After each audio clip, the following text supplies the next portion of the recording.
आलिया भोगासी असावे सादर देवावरी भार घालूया मग तो कृपा सिंधू निवारी साकडे येरते बापुडे कायरंग भयाचे पोटी दुःखाची राशी शरण देवाशी जाता भले तुका नवे काय त्या कळता चिंता वाचवता विश्वंभर विठाल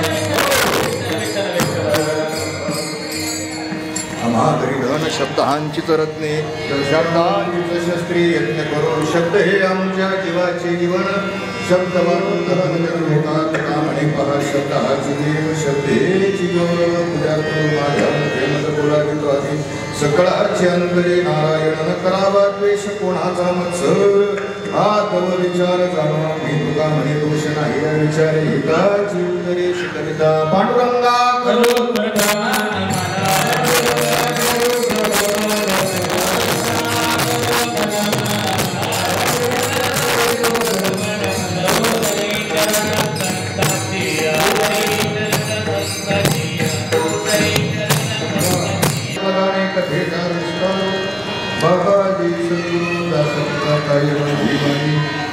माणिल संताशी चित्ताशी आपुली आयमनाला भजनाचा छंद कथेची सामग्री देह सामग्री नको जाऊन भंगा गात्री माझे पांडुरंगा वचन ऐका कमलापती माझी रंगाची विनंती कर जोडी तो कथेकारी आपण सर्वी जोडी आलिया भोगासे बसावी सादर देवावरी भार करुणिया मग तो कृपा सिंधू निवारी सापुडे येरते बापुडे काय प्रस्तुत कीर्तन रूपी सेवेकरता घेतलेला देहूचे सुप्रसिद्ध साधू वारकरी धर्माचे कळ जगतवंद्य विश्ववंद्य संत शिरोमणी तुकोबाराय यांचा आणि स्वतःच्या जीवनामध्ये आलेलं आत्यंतिक दुःख निवारण करण्यासाठी स्वतःच्या मनाला तसेच इतर सर्वांना सांत्वना करण्यासाठी केलेला अभंग आणि आजच्या या कीर्तन रूपी सेवेकरता निवडला आहे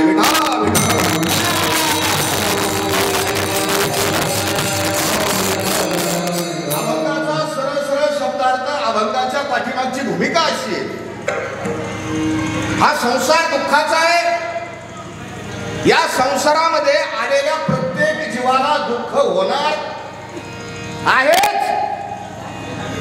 मग तो कोणीही असो आणि मग हे दुःख आल्यानंतर का दुःखाचे सुद्धा काही स्तर असतात दुःखाचे काही प्रकार असतात तुकोबारायांच्या जीवनात जे काही दुःख आलं ते तुमच्या आमच्या सर्वसामान्याच्या जीवनात आलेलं नाही ते आपल्याला कळालंय ना इतकं मोठं आघात दुःखाचे डोंगर त्याला म्हणतात देवा तुझा माझा काय वैराकार दुःखाचे डोंगर इतकं दुःख तुकोबारायांच्या जीवनात आलं आई वडील गेले दुष्काळ पडला द्रव्य आटलं मान गेला त्रासलो दुःखी झाले धंदा चढाला अनेक दुःख आणि संगत आले आणि मग अशा वेळेस तुकोबारायांच्या मनाची स्थिती अत्यंत उद्विग्न झाली आणि मग अशा वेळेस तुकोबाराय स्वतःला आणि त्यांच्या सोबती असलेल्या सर्वांना सांत्वना करण्याकरता तुकोबारायांच्या मुखातून शब्द बाहेर आले काय जो काही भोग तुम्हाला आम्हाला सर्वांना येतो त्या भोगाला सामोरं जाण्याची शक्ती सर्वांनी ठेवावी आलिया भोगाशी असावे सादर. महाराज का कोणाच्या भरोश्यावर सादर व्हावं, कोणाच्या भरोश्यावर आम्ही या संकटाला सामोरं जावं? तुकोबाराने सांगितलं सोपं आहे. जिथं समजत नाही, जिथं माणसाची अक्कल चलत नाही, तिथं काय करा तर देवावर भार घाला. देवावरी भार घालून या. महाराज तुम्ही सांगता त्या पद्धतीनं देवावर भार घालू, पण आमचा प्रॉब्लेम सॉल्व्ह होईल 100%. मग आधी काय करा, भार घाला. मग तू कृपा सिंधू निवारी साकडे, तो कृपा सिंधू तुमचं संकट निवारण करेल. इरते बापुडे लक्षात घ्या, जीवनात येणाऱ्या संकटांना, जीवनात येणाऱ्या दुःखांना, जीवनात येणाऱ्या भोगाला घाबरून चालता कामा नये. कारण भय काय असतं तर भयाच्या पोटामध्ये दुःखाच्या राशीच्या राशी असतात. भयाची या पोटी दुःखाची या राशी. महाराज महाराज भयाच्या पोटात दुःख आहे, उपाय सांगा. उपाय साधा सोपा आहे. शरण देवासी जाता भले.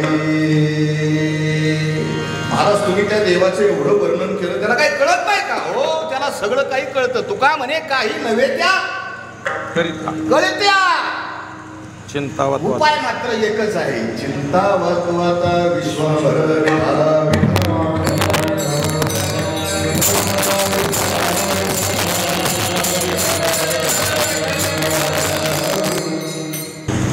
सेवेचं प्रयोजन, कीर्तनाचं आयोजन सर्वांना माहीत आहे.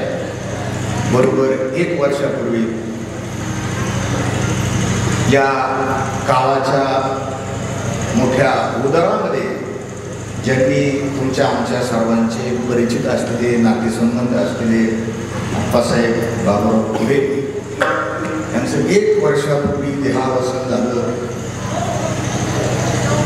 आणि त्यांच्या पुण्यस्मरणानिमित्त, वर्षश्राद्धानिमित्त पुढे परिवारानं केलेला हा नामयज्ञ 1 दिवसाचा हा कीर्तनाचा कार्यक्रम. आणि या पुढे परिवाराच्या दुःखामध्ये, कारण जे दुःख झालंय ते दुःख आत्यंतिक प्रकारचं दुःख आहे, मोठं दुःख आहे. एखादा मनुष्य वयाची 100 गाठतो, 90 वर्ष, 95 वर्ष, आणि त्यावेळेस ज्यावेळेस एखाद्या माणसाचं निर्वाण होतं, निधन होतं, त्यावेळेस लोक म्हणतात काय नाही, काय झालं? खरं सांगा, काय म्हणतो आपण? खरं सांगा, चांगलं झालं म्हणतो का नाही? चांगलं झालं. निसर्गाचे काही नियम असतात, त्या नियमाला सर्वांनी स्वीकारलेलं आहे.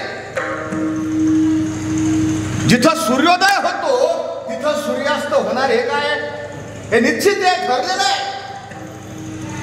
मनुष्याचं जे शरीर आहे ते शरीर बालपणी, तारुण्य दशेत, किशोरावस्थेत, प्रौढ अवस्थेत आणि नंतर म्हातारपणाच्या अवस्थेत, नंतर आत्यंतिक म्हातारपणाच्या अवस्थेमध्ये जीर्ण होतं, थकतं.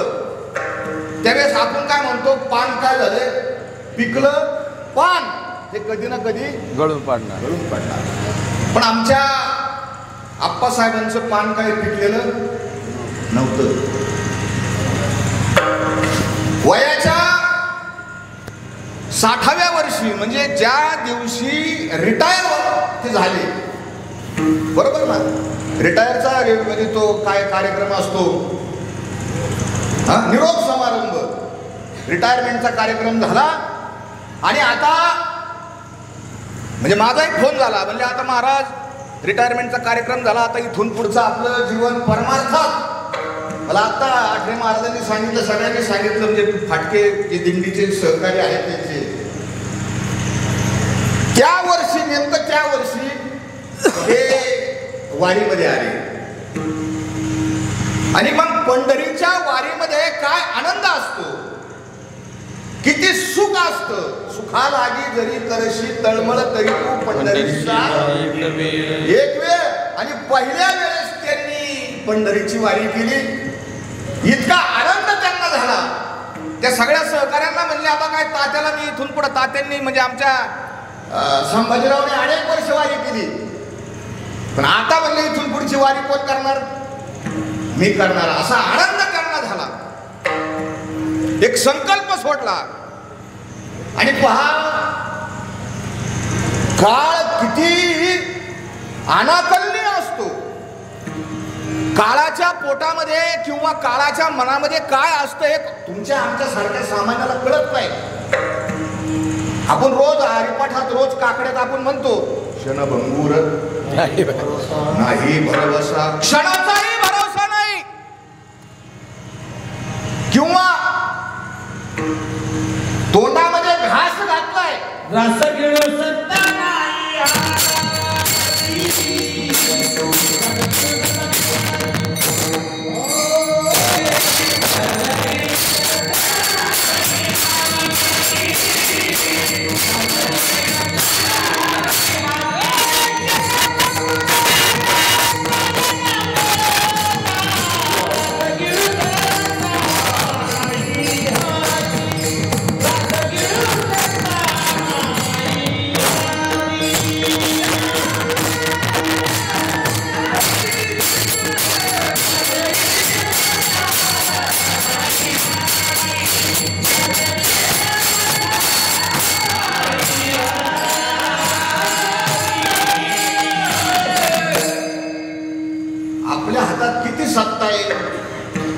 तुम्हाला आपल्याला वाटतं बघ ग्रामपंचायतचा पॅनल टाकला की आपली काय आली, काय आली, आपली सत्ता आली.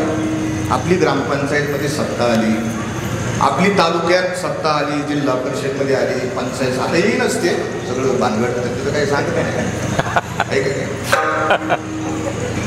या मानव निर्मित असलेल्या सत्ता, अर्थसत्ता असन, राजसत्ता असन आणि कोणती सत्ता असन, या सगळ्या सत्तेमध्ये मोठी सत्ता कोणाची, जी काळाची सत्ता आहे. आणि ती कोणी असू द्या, राजा असू नाही तर राजाचा बाप असू. अहो राजाचा बाप काय असू द्या, इथे नाही उरे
कीर्तनाचा रंग हा गायनावर अवलंबून आहे, सगळ्या गोष्टीवर. हा काय एकट्याचा खेळ नाही, मनवणी जमविला मेळ.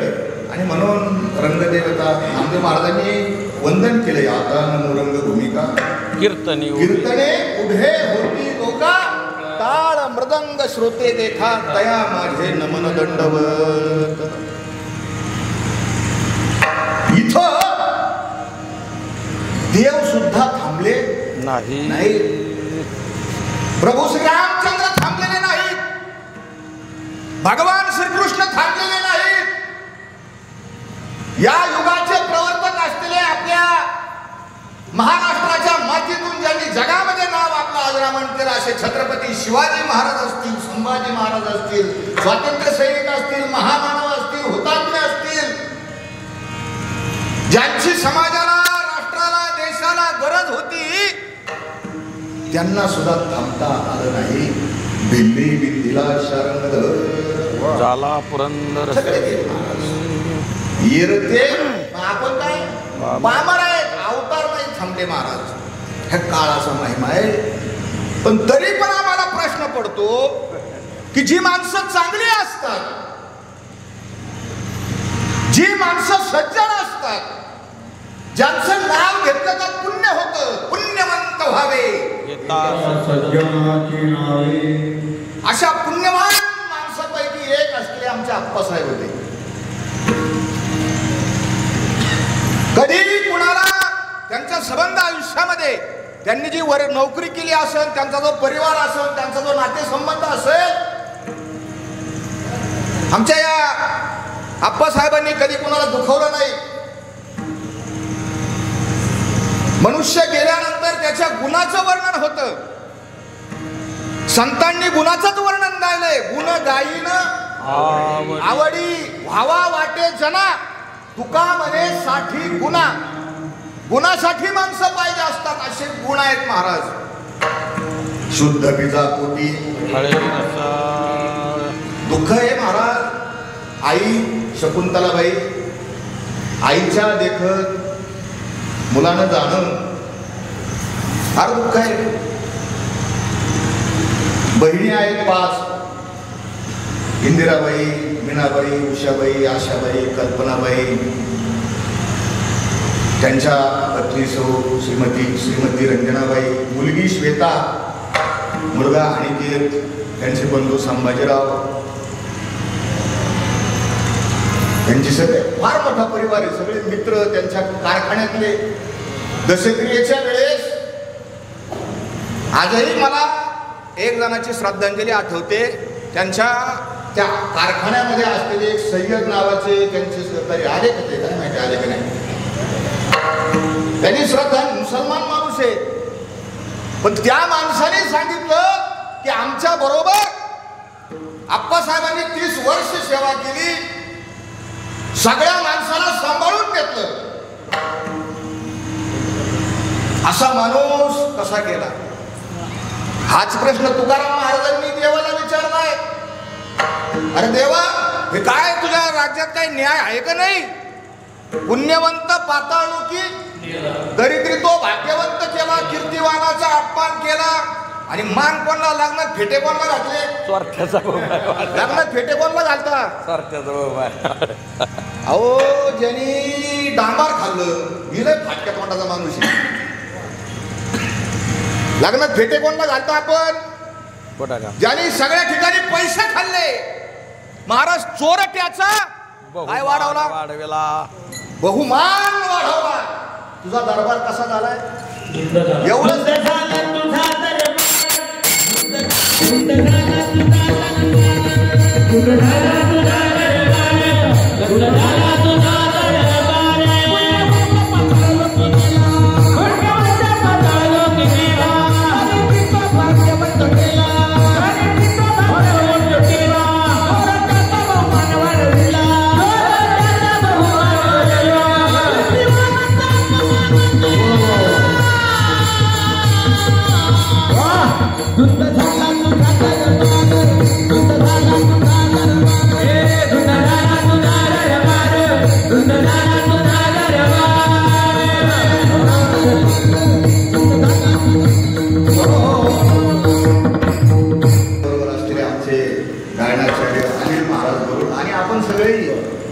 तुमच्याच नेवासा तालुक्यामधले आहेत, इकडे देवसडीचे फार सुंदर राहतात.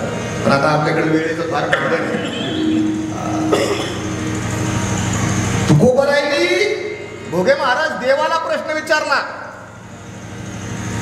अरे, जी माणसं चांगली असतात, दुसऱ्याच्या परोपकारामध्ये आपलं जीवन खर्च करणारी माणसं असतात, त्यांच्याबरोबर तुझ्याकडे न्याय नाही. ऐन पोळ्या, आज पोळा आहे ना, पोळ्याच्या दिवशी शेजारची एक व्यक्ती म्हणली, आप्पासाहेब चला, असं असं काम आहे. मला सांगायचा उद्देश काय, तिथं गेले, मदत करायला गेले, परोपकार करायला गेले. शेवटच्या क्षणाला महाराज ज्यांनी परोपकार केला, मदत केली, इतरांना मदत केली, देवा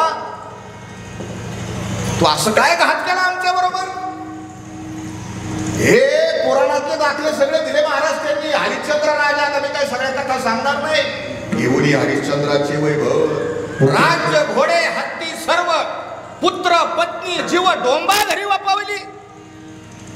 सत्यवादी होता. कसा होता राजा? आणि त्याला काय केलं? भिकाला लावला तो.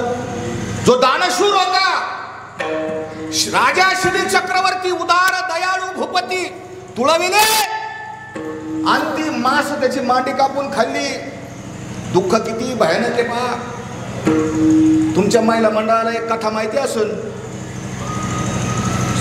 चिलिया बाळाची, ऐक नाही. श्रीयाळ राजा, त्याची पत्नी चांगुरा, त्यांचं बाळ श्रीयाळ.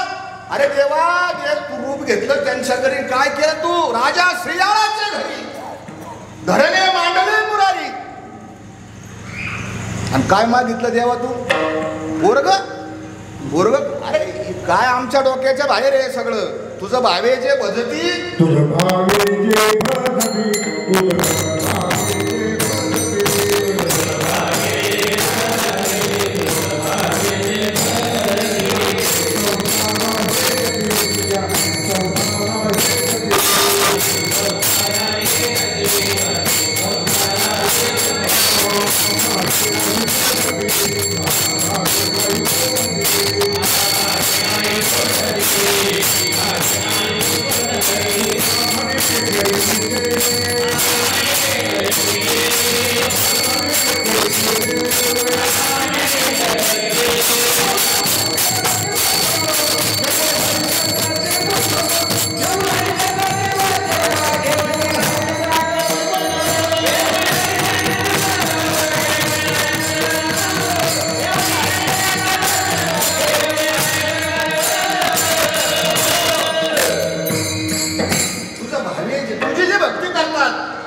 महाराज त्रास कोणला आहे? तुझी भक्ती करणाऱ्याला त्रास आहे. असो. जगद्गुरु तुकोबारायांच्या जीवनाकडे पाहिलं, अतिशय श्रीमंत. तुमच्या आमच्या श्रीमंतीला काय काढी लाविता? ज्यांच्याकडं खरेदी खत माहिती ना आपल्याला. एखाद्याची शेजारची जमिनी काय निघाली, ऐक नाही, 10-20 गुंठे, तर आपला काय असतो तिच्यावर? काय असतो आपला? गपच बसले सगळे. माझा जो असतो तेच तुमचा असतो. माझं वेगळं तुमचं वेगळं असं काही नाही. तुमचा डोळाच आहे, माझं बी काय. असे खरेदी खत. मग जायचं, पैसे जमा करायचे, नेवाशाच्या सबरजिस्टरमध्ये जायचं, खरेदी खत करायचं. आणि मग ते खरेदी खत आणलं का कुठं ठेवायचं? कपाटात ठेवायचं. कपाटात बी नाही, कपाटात एक कपाट असतं, आणि कपाटाच्या आत एक कपाट असतं. तिथं काय ठेवायचं? खरेदी. बरोबर आहे का नाही? कुठे ठेवायचं? म्हणजे आपले खरेदी खत किती? 1, 2, 3, 4, 5. तुकाराम महाराजांचे खरेदी खत ठेवण्याकरता एक अख्खा वाडा होता. अख्खा वाडा, महाजनकीचा वाडा त्याला म्हणतात. सगळे गहाण खत, खरेदी खत तिथे ठेवली होती. एवढी श्रीमंती होती. ज्याला म्हणतात ना मोठा माणूस, जमीन जुमला, शेतीवाडी, वाडा घोडा, ऐका नाही, बैल बारदाना, जमीन जुमला, हे काय मोठ्या माणसाचे शब्द आहेत त्यांच्याकडे ना. हे लय मोठा बैल बारदाना आहे, हे जमीन जुमला आहे. दुकानदारी होती, पैसा होता, सावकारकी होती. महाराज इतकी श्रीमंती होती. लाडाकोडाने तुकाराम महाराजांना वाढवलं. आणि वयाच्या 17व्या वर्षी ज्या आईनं इतकं प्रेम केलं, त्या आईला वयाच्या 17व्या वर्षी, बरं का, तुकोबारायांचं वय 17 होतं, आई गेली. संसारी झालो अति दुःखे दुःखी, माय बापे शेखी क्रमली. आई गेली. काही महिन्यात वडील गेले. दुसरं दुःख काय झालं? वर्ष कसं तरी सावरले बा. 17व्या वर्षी सगळा कारभार त्यांच्या हातात आला. आधीच तुकोबाराय वडील असताना सगळा कारभार दुकानाचा, व्यापारीचा सगळा करत होते. आई वडील गेले. मोठा भाऊ संन्यस्त झाला, सावजी, तोही सोडून गेला. मोठ्या भावाची बायको ती वारली. दुष्काळ पडला. आणि दुष्काळामध्ये तुकोबारायांची जी पहिली पत्नी होती, ती रुक्मिणीबाई, तिला दम्याचा आजार होता. महाराज, ती वारली. लगेच मुलगा वारला. संताजी नावाचा मुलगा होता, तोही वारला. दुष्काळ पडलं. दुष्काळी आटली द्रव्याने लांबा, अन्न करता मिली. तुकोबारांचा एवढा मोठा वाडा होता. त्या वाड्यामध्ये बळद होते. काय होते? बळद. जुना शब्द आहे, बळद. बळदात काय करायचे? धान्याचं कोठार असायचं. तुकोबारायांच्या धान्याची कोठाराच्या तुकोबारायांची पत्नी अन्न अन्न करता किती दुःख वाटलं असेल. पुढं व्यवसाय सुरू केला. व्यवसाय महाराज चालेला सोडाला. लज्जा वाटे किंवा त्रासलो या दुःखे व्यवसाय देखे तुटी येतात. तोट्यात धंदा गेला सगळा. म्हणजे धंद्यात तोटा गेला. आई वडील गेले, बायको गेली, सगळं सगळं महाराज दिवाला निघालं. अभंगाचे बरे झाले देवा. आता किती दुःख झाले मला सांगा. अति दुःखे दुःखी.